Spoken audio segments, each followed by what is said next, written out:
Good morning, students. So now we will start with the back cross, test cross, and then the deviations from Mendel's findings. So back cross first we will see. Before that, you have to find the dihybrid cross ratio by using the Punnett square. In the last lecture, we have seen the dihybrid cross. So you have to fill the Punnett square checkerboard, and then you have to see the cross and write the phenotype and the genotypic characters ratio. So back cross, the F1 individuals obtained in the cross are usually, again, they are crossed with the they are self to get the F2 progeny, but here they will be the F1 generation individuals, they will be crossed with one of the two parents from which they were derived. Okay, either the recessive one or the dominant one.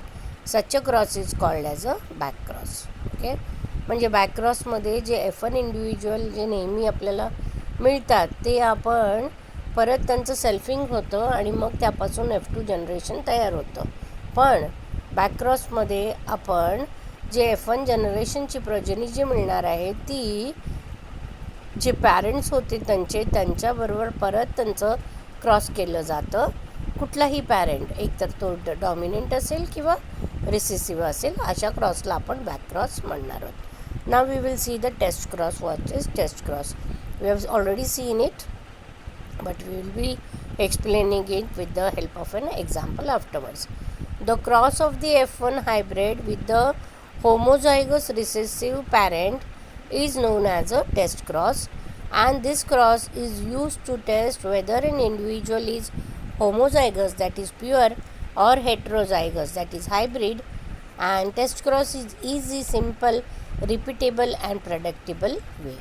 Test क्रॉसमध्ये जो F1 hybrid आहे तो parent जो homozygous recessive parent आहे त्याबरोबर cross केला जातो आणि अशा क्रॉसला टेस्ट क्रॉस म्हणतात. हा क्रॉसनी आपण हे बघू शकतो की तो इंडिव्हिज्युअल होमोझायगस आहे, प्युअर आहे, किंवा हेट्रोझायगस आहे, म्हणजेच हायब्रिड आहे. टेस्ट क्रॉस हा सोपा, सिम्पल, रिपीटेबल, नेहमी करता येणारा आणि आपण त्याच्यातून निष्कर्ष लावू शकतो असा क्रॉस आहे. Test cross can be use to find out the genotype of any plant with dominant expression. Okay, but it is not known whether it is homozygous or pure, that is homozygous, pure, or heterozygous, that is hybrid for that trait.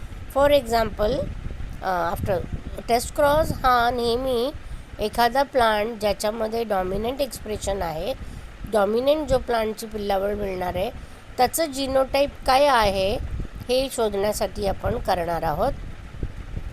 कारण dominant expression तर मिळालं आहे, मिळते, पण आपल्याला हे माहिती नाही का तो होमोझायगस होता, प्युअर होता की हेट्रोझायगस होता त्या ट्रेटसाठी. ओके, आता त्यासाठी एक क्रॉस केला जातो. For example, a P plant having violet, that is purple flower, is crossed with a P plant with white flowers. Okay, now if all the flowers produced are violet, then we can conclude that the plant is pure or homozygous. But if we get violet and white flowers in 1:1 ratio, then we can conclude that the plant is heterozygous. So test cross is used to introduce useful recessive traits in the hybrids by self-pollination plants during the rapid crop improvement program. Okay, म्हणजेच काय, जे test cross आहे, example आपण बघणार आहोत, P plant ज्याच्यामध्ये violet flowers किंवा purple flowers आहेत त्याच्या क्रॉस व्हाईट फ्लावर्सच्या पी प्लांटबरोबर केला जातो. जर सगळे फ्लावर्स F1 जनरेशनमध्ये व्हायलेट बनले गेले, ओके, तर आपण असं कन्क्लूड करणार का तो प्लांट प्युअर आहे किंवा होमोझायगस आहे. पण जर आपल्याला व्हायलेट आणि व्हाईट फ्लावर्स हे 1:1 रेशोमध्ये मिळाले तर आपण असं कन्क्लूड करणार का तो प्लांट हेट्रोझायगस आहे.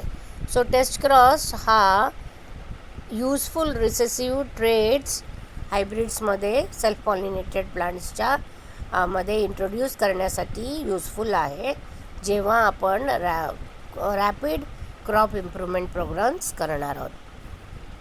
Following is the graphic representation of the test cross. The recessive parent is cross to find out the unknown genotype. Okay, तर बघा मी तुम्हाला मगाशी म्हटल्यासारखं होमोझायगस रिसेसिव्ह आहे हा प्लांट. ओके, दुसरा पण होमोझायगस रिसेसिव्ह, या दोघांमध्ये क्रॉस केलेला आहे होमोझायगस. आता आपण एक बघणार आहोत त्या होमोझायगस फ्लावरचं जो होमोझायगस आहे की हेट्रोझायगस आहे. ओके, हे शोधण्यासाठी सो होमोझायगस फ्लावर जो आहे पहिल्यांदा त्याचे जे जिनोटाईप असेल काय असेल, होमोझायगस असल्यामुळे रिसेसिव्ह कॅरेक्टर आहे. So small are.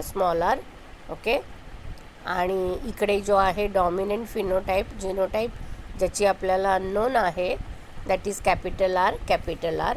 आता या होमोझायगस बरोबर आपण जेव्हा क्रॉस करतो तर कॅपिटल आर आणि स्मॉल आर म्हणजे मेल गॅमिट इकडे असतील, फिमेल गॅमिट इकडे आहेत. Capital R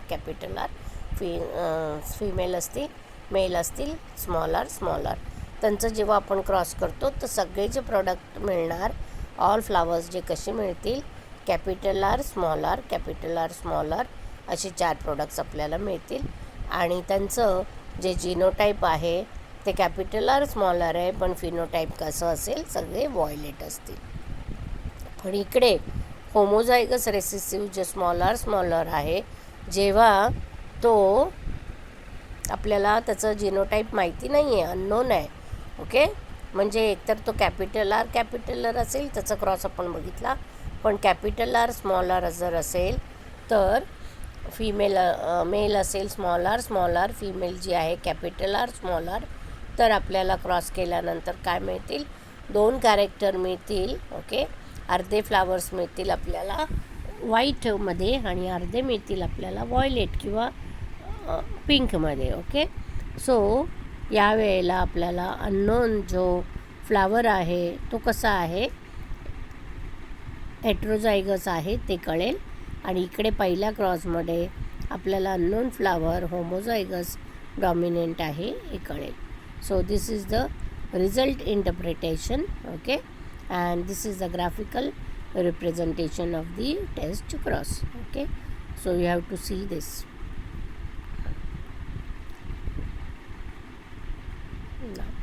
Now we will see the deviations from Mendel's finding. Now we all seen that Mendel told that the monohybrid cross ratio is 3:1 and the dihybrid cross ratio is different for 9:3:3:1. That you have to find out on your own, so I have not told you. Okay, now there are some deviations from Mendel's finding. So Mendel, on the basis of the experiments of the garden pea plant, we have seen that there were certain generalizations which were calculated by Mendel. So he told that a single trait is responsible by a single gene, and this single gene is controlled is having 2 alleles. Now 2 alleles, they show interactions in which one is completely dominant, or we will see that the factors or the genes, they are responsible for different traits, they are present on the different chromosomes. Okay, and they assort independently, isn't it? Now with the passage of time the number of deviations were observed and they were identified in the post-Mendelian era, and this gave additional information on the patterns of inheritance, and these deviations are then described as neo-Mendelism. Means it is new from Mendel's law of inheritance. Okay, so this was about the Mendel's neo-Mendelism. Okay, or they were the deviations from Mendel's finding. Okay, now what were the deviations that we will see. Now the deviations are there are different types of deviations, so we have to see different topics. So first is single trait is responsible by single trait, it is carried by the single gene, and this single gene they have two alleles which shows interactions, like they are two types, codominance and incomplete dominance. Okay, then single trait is controlled by a single gene, and then more than two alleles if they are present, then it is an example of multiple allelism. Okay, then single trait, it is controlled by more than one gene, not a single gene. Okay, then we will see that it is a type of polygenic inheritance showing different epistatic interactions or the additive effect. Then single gene may influence many traits, and then it will be an example of pleiotropy. So we have to see codominance and incomplete dominance, where a single trait is there but two allele showing interactions are there. Then multiple allelism, which is also single gene but more than two alleles. Then polygenic inheritance, a single trait is there but more than one genes are there. Okay, and single gene is influencing many traits, and it is an example of polytropy. Okay, now we have to see that the phenotypic expression of a gene, it can be modified or influenced by other genes, and these interactions, they are of two types, intragenic and intergenic. So intragenic means allelic interactions, and intergenic means non-allelic interactions. So first we will see the intragenic. Now these interactions occurs between the alleles of the same species. An example of that are incomplete dominance and codominance. It is also occurs between the multiple allele series of a gene. म्हणजेच काय, जे interactions आहेत ते phenotypic expression त्या जीनचे दुसऱ्या जीननी influence होतात, आणि हे interactions दोन टाईपचे आहेत. इंट्राजेनिक पहिल्यांदा आपण बघूया, ज्यामध्ये जे अलील्स आहेत त्या सेम जीनमध्ये जे अलील्स आहेत त्यांच्यामध्ये ते इंटरॅक्शन होणार आहे. याचे दोन एक्झाम्पल्स आपण शिकणार आहोत, कोडॉमिनन्स आणि incomplete dominance. Okay, then intergenic म्हणजेच non allelic interactions. It will occur between the alleles of the different genes, but they are present on the same or the different chromosomes. In that we have to see the polytropy, polygenes, epistasis, supplementary and complementary genes. But we are going to discuss some. Okay, so supplementary and complementary and epistasis we are not going to discuss. Pleiotropy and polygenes we will be discussing. So intergenic मध्ये काय होणार आहे, हे जे alleles आहेत त्यांच्यामध्ये, okay, different जीन्सवर जे alleles present आहेत ते same असतील किंवा डिफरंट क्रोमोसोम्सवर असतील, आणि त्याचे एक्झाम्पल्स जे आहेत प्लिओट्रॉपी, पॉलिजीन्स, एपिस्टॅसिस, सप्लिमेंटरी, कॉम्प्लिमेंटरी जीन्स आपल्याला शिकायचं आहे.